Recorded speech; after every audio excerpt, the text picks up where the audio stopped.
భక్తి శ్రద్ధలతో బక్రీద్ వేడుకలు. ఇందిరాగాంధీ మున్సిపల్ స్టేడియంలో సామూహిక ప్రార్థనలో పాల్గొన్న ముస్లింలు. త్యాగం, ప్రేమ, నమ్మకం, విశ్వాసానికి ప్రతీక బక్రీద్ అన్న మత పెద్దలు. మాజీ సీఎం జగన్ పై విమర్శలు గుప్పించిన జల వనరుల శాఖ మంత్రి నిమ్మల రామానాయుడు. హంద్రీ నీవా వంటి ప్రాజెక్టుల విషయంలో గత ప్రభుత్వం నిర్లక్ష్యం చేసిందంటూ ధ్వజం.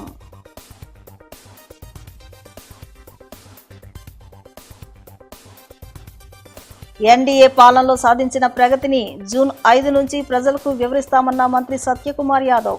మోదీ నాయకత్వంలో దేశం ఆర్థికంగా బలపడిందని వ్యాఖ్య.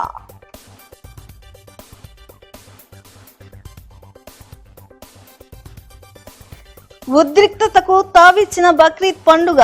గోవులను అక్రమంగా వధిస్తున్నారంటూ విజయవాడ కబేళా వద్ద ఆందోళనకు దిగిన గో ప్రేమికులు నిబంధనల ప్రకారమే వ్యవహరిస్తున్నామని అధికారుల స్పష్టీకరణ.